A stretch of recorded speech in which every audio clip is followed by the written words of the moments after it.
बिस्मिल्लाहिर्रहमानिर्रहीम। अस्सलाम वालेकुम नादरीन, आप यूट्यूब चैनल देख रहे हैं। मैं इमरान खान हूँ।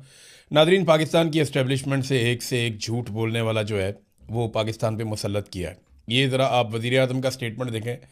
यानी पाकिस्तान का वज़ीर आज़म बनाया 17 सीटों के ऊपर जीतने वाले को, और ज़रा स्टेटमेंट आप देखें उनका कि पेट्रोल पर फ़ी लीटर 95 रुपये और डीज़ल पर फ़ी लीटर 203 रुपये इजाफे की तजवीज़ दी गई थी, जिसे मैंने मुस्तरद कर दिया। डीज़ल की कीमत अगर मैं इजाफा कर देता तो आज 790 रुपये होनी थी, और लेकिन उसको हमने रखा 335 रुपये पे।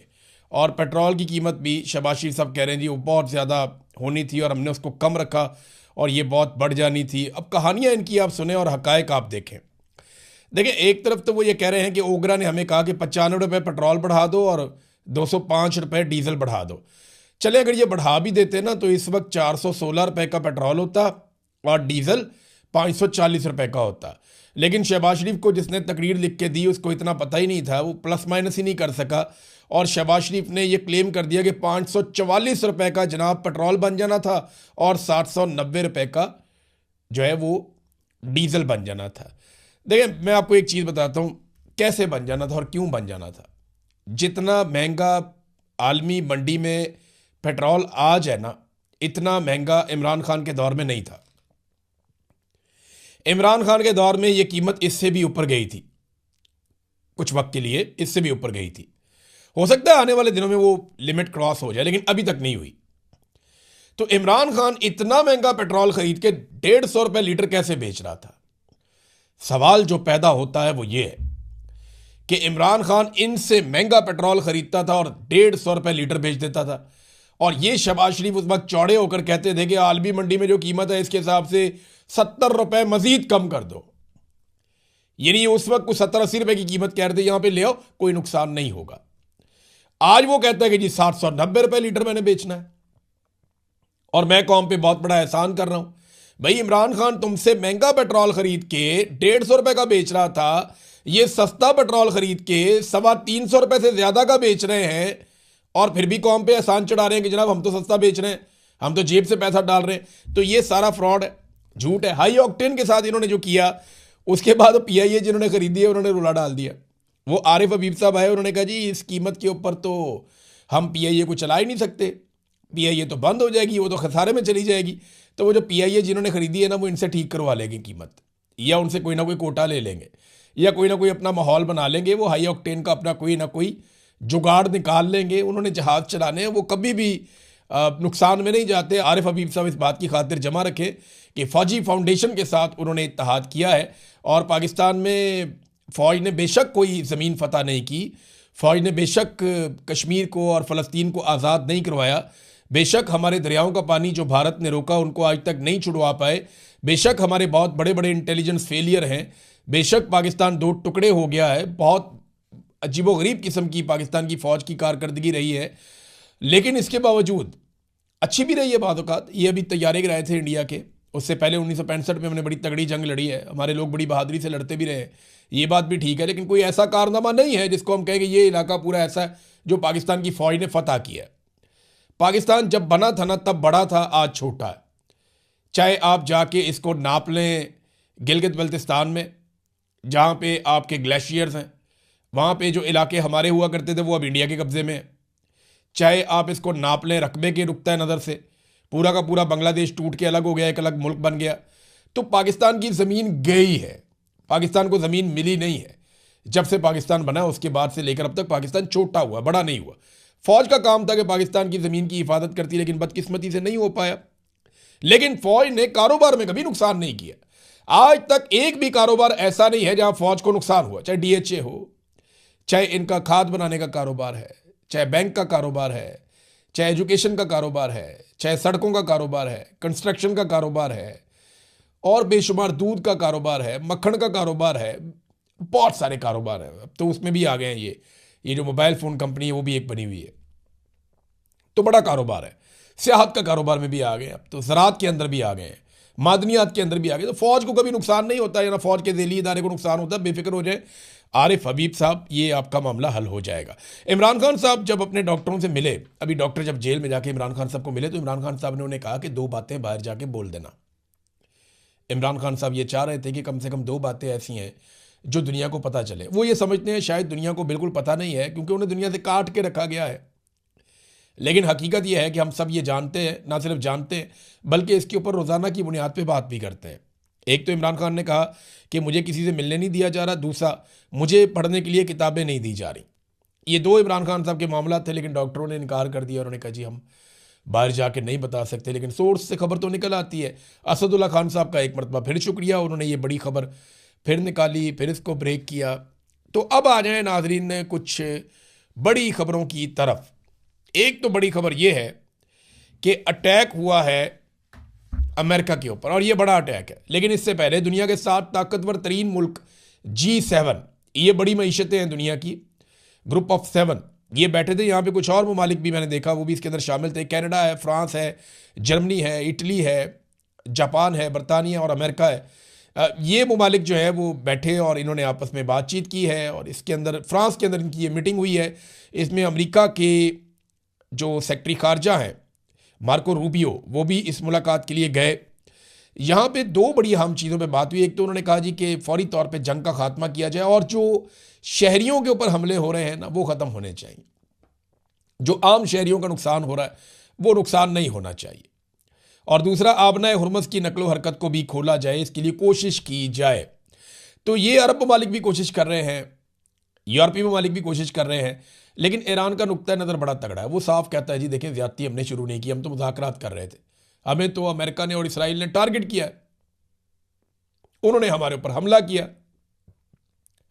और ईरानी साफ कहते हैं कि नेतन्याहू ने डोनाल्ड ट्रंप को लाके इस लड़ाई में इसलिए फंसाया कि डोनाल्ड ट्रंप को एप्स्टीन फाइल की वजह से और दीगर कुछ चीज़ों की वजह से शदीद मुश्किलात का सामना था। अब देखें ना, 28 तारीख आ गई है, अमेरिका के अंदर नो किंग मूवमेंट जो है वो आज चलेगी। अब देखते हैं नो किंग्स मूवमेंट में कितने लोग निकलते हैं। 9 मिलियन का उनका तखमीना है, 600 मुकामात पे वो एहतजाज करने जा रहे हैं। तो डोनाल्ड ट्रंप के लिए काफ़ी दिक्कत पैदा हो सकती है। देखते हैं क्या होता है। अमेरिका को फ़िलहाल जवाब का इंतज़ार है। जब मार्को रूबियो ने बातचीत की मीडिया के साथ, तो मार्को रूबियो ने यह कहा कि हम इजाफी फ़ौज ज़रूर भेज रहे हैं खलीजी ममालिक में, और वो वहाँ पे रहेगी।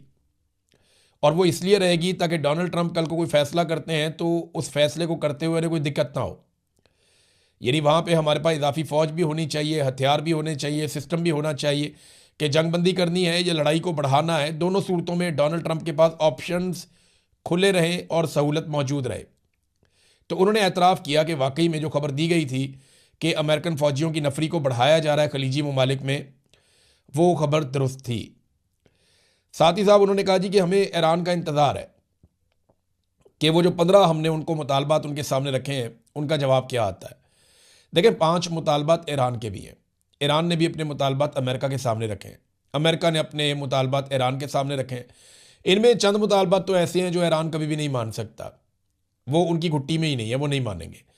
और यहाँ पे ईरान की जानिब से जो मुतालबात हैं, अगर वो जायज़ भी हैं तो अमेरिका के लिए बहुत मुश्किल है उन मुतालबात को मानना।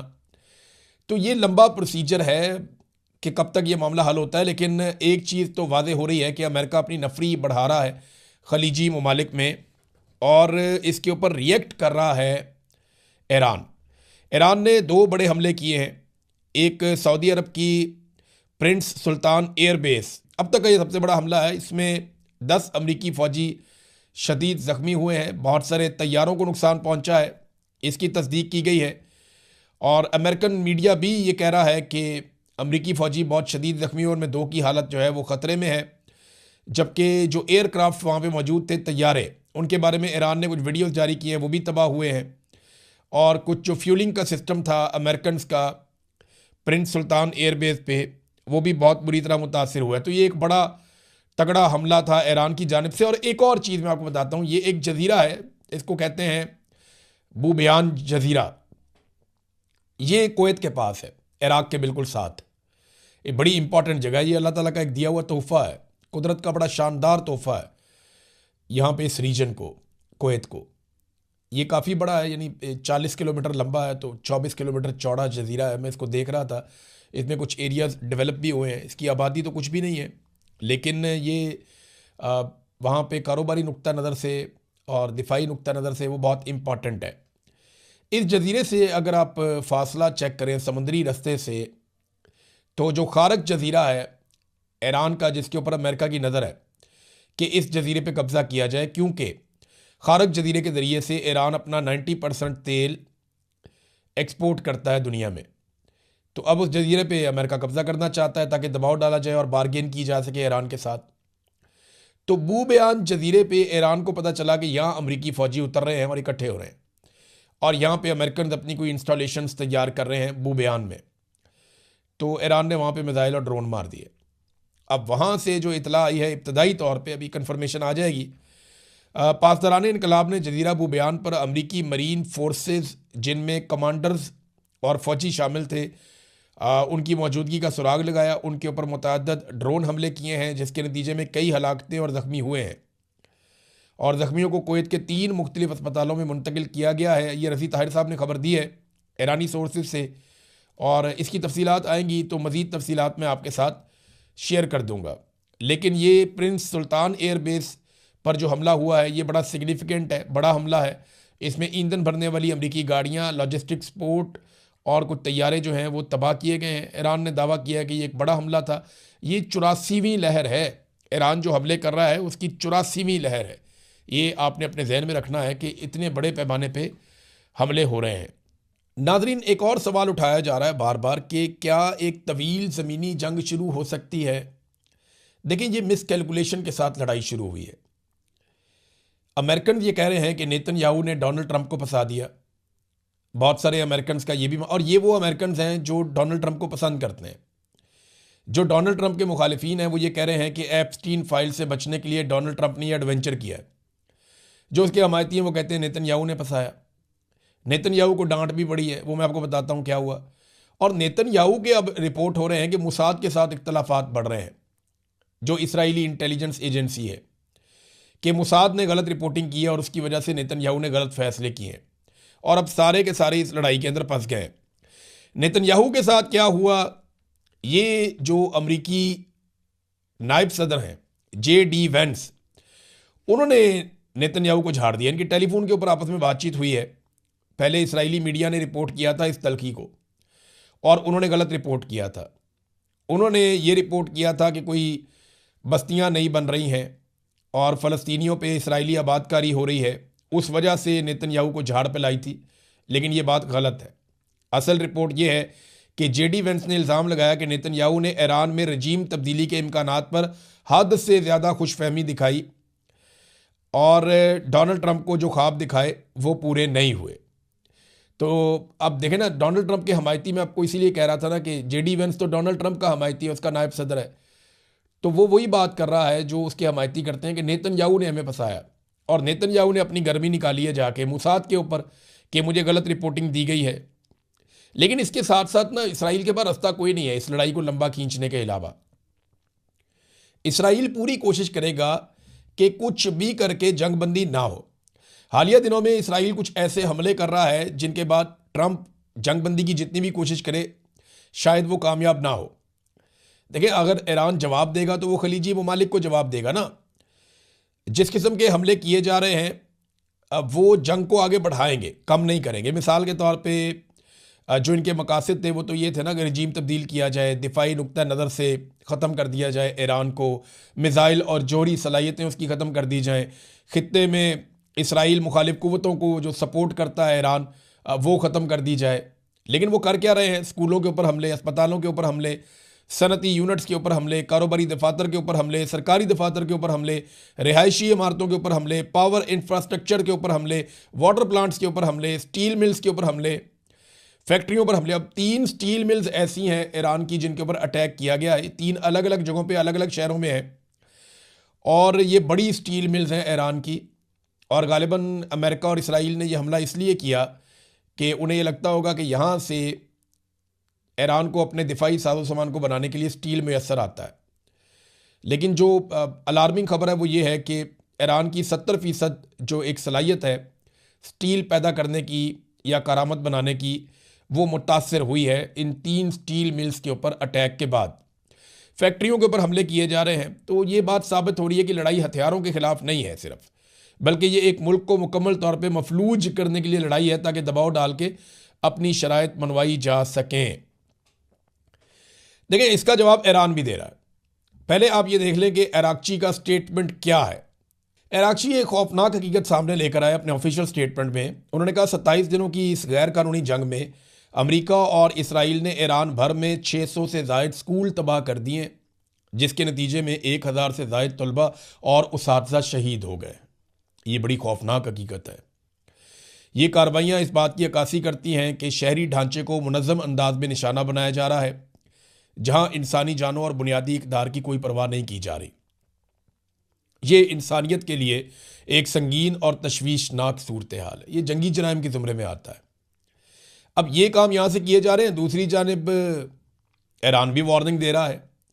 अब जब ईरान के अंदर स्टील मिल्स तबाह की गई हैं और वाटर प्लांट जो है उनको निशाना बनाया गया है, तो ईरान ने भी कुछ जगहों की निशानदेही की है। ये 6 जगहों पे ईरान अटैक करेगा स्टील मिल्स के ऊपर। इसराइल के अंदर एक स्टील मिल है, इसका नाम शॉर्टलिस्ट किया गया, इसका मैप भी जारी किया गया। कुवैत के अंदर एक स्टील मिल है, फिर बहरीन में है, कतर में है और यूएई में है, और इसके बाद सऊदी अरब के मिड के अंदर एक स्टील मिल है। इन सारों को इनकी नक्शे, इनके नाम, ये कितनी स्टील प्रोड्यूस करते हैं, ये सारा कुछ लिख कर बाकायदा नक्शे जारी किए गए हैं। और अमरीकी मीडिया ये दावा कर रहा है कि यहाँ पे अब ईरान अटैक करेगा, और ईरान ने वार्निंग भी दे दी है कि यहाँ से जितने भी लोग हैं काम करने वाले, जो लोकल्स हैं, वो यहाँ से हट जाएं। आम शहरियों को हम नुकसान नहीं पहुँचाना चाहते। ऐसी ही वार्निंग दी है ईरान ने अमरीकी और इसराइली फ़ौजियों से दूर रहने के लिए। अरब ममालिक के शहरियों को जितना हो सकता है आप इनसे दूर रहें। नाज़रीन, हौसी बागियों ने भी धमकी लगा दी है। वो ये कह रहे हैं कि अगर ये तनाज़ा मज़ीद बढ़ता है और लड़ाई ख़त्म नहीं होती और बर्बरियत ख़त्म नहीं होती, तो बहरा अहमर के अंदर ये लड़ाई के अंदर उतरेंगे। और बहरा अहमर, रेड सी, जो मैंने आपको दिखाया भी था मैप के अंदर, बाब मंदब से ऊपर का इलाका, तो रेड सी के एरिया में यहाँ पे उनकी पूरी एक्सेस है। यानी जो हौसी हैं उनकी इतनी ग्रिप है यहाँ पे, और उनके हथियारों की इतनी रेंज है कि वो यहाँ पे हमला कर सकते हैं। तो इसके बारे में उन्होंने कहा जी कि हम फिर यहाँ पे अमेरिका और उसके मफादात को निशाना बनाएंगे अगर ये जंग ख़त्म नहीं होती तो। दूसरी जानिब सऊदी अरब, तुर्की, मिस्र और ये तीन मुल्क हैं, तीनों मुसलमान मुल्क हैं, क्योंकि मिस्र और तुर्की जो है वो कोशिश कर रहे हैं पाकिस्तान के साथ मिलकर कि ईरान, इसराइल और अमेरिका में जंगबंदी हो जाए। सऊदी अरब जो है वो बराह रास्त इसके लिए एक बेनिफिशरी है। तो ये वज़राए ख़ारजा पाकिस्तान आ रहे हैं मुबैना तौर पे, और ये आ सकते हैं। सऊदी अरब क्योंकि गल्फ़ कंट्रीज़ का लीडर है तो वो सबकी नुमाइंदगी कर सकता है। तुर्की जो है वो यूरोप के बिल्कुल साथ है, उसकी अपनी एक इम्पॉर्टेंस है, हम सब जानते हैं। और मिस्र जो है वो स्वेज़ कैनाल उसके पास है। जब वहाँ से जहाज़ गुज़रते हैं तो उनको फ़ायदा होता है, नहीं गुज़रते तो नहीं होता।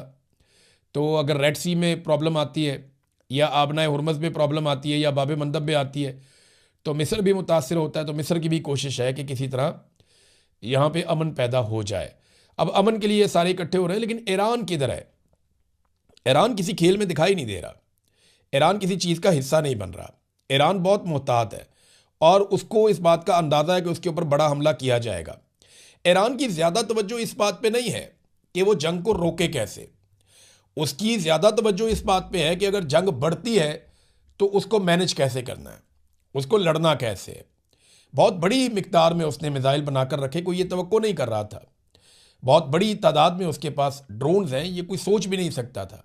तो ईरान का ज़्यादा फोकस इस बात पे है कि रशिया के साथ, तुर्की के साथ, सेंट्रल एशिया के कुछ ममालिक हैं उनके साथ, और चाइना के साथ उसने अपना रिलेशन कैसे रखना है और उनके साथ किस किस्म का ताल्लुक़ बनाकर रखना है कि अगर लड़ाई लंबी चलती है तो ईरान सस्टेन कर सके। ये है वो इम्पॉर्टेंट चीज़ जिसकी तरफ ईरान इस बात से ज़्यादा तवज्जो दे रहा है कि मुज़ाकरात में क्या बनता है। और देखिए, मुज़ाकरात के हवाले से भी जो ताज़ा हमले हुए हैं ईरान पे, बड़े खौफनाक हमले हुए हैं और जवाबी हमले भी ईरान ने किए हैं। लाजमी बात है, जब भी उस पर अटैक होता है वापस अटैक करता है वो तो रुकता नहीं है। तो अराक्ची ने कहा है, जो अब्बास अराक्ची हैं वज़ीर ख़ारजा ईरान के, उन्होंने कहा जी डोनाल्ड ट्रंप ने जो एक डेडलाइन दी है मुज़ाकरात के बीच में, ये उसकी वायलेशन है जिस किस्म के हमले हमारे ऊपर हो रहे हैं। और ईरान की जानिब से अभी भी उन 15 नुकात के ऊपर कोई जवाब नहीं आया। मेरे ख्याल में चंद चीज़ें वो मान सकते हैं, चंद चीज़ों पे डिबेट हो सकती है, और चंद चीज़ों को वो नहीं मानेंगे। यहां अगर जंगबंदी होती है तो ईरान की टांग ऊपर है, यानी ईरानी खुश रहेंगे कि उन्होंने इस लड़ाई को हारा नहीं है। लेकिन अगर टेबल के ऊपर वो इस लड़ाई को हार गए, बाद वक़्त होता है ऐसे है कि जो लड़ाई आप मैदान में जीतते रहे होते हैं वो आप टेबल पे हार जाते हैं। तो ईरान को इस बात की फिक्र करनी पड़ेगी कि जो लड़ाई उन्होंने मैदान में अब तक साबित कदमी के साथ लड़ी है उसको टेबल पे वो कितना अच्छा लड़ते हैं, ये बहुत इंपॉर्टेंट है। अब तक के लिए इतनी, अपना ख्याल रखिएगा, अपने इस चैनल का भी। अल्लाह हाफ़िज़।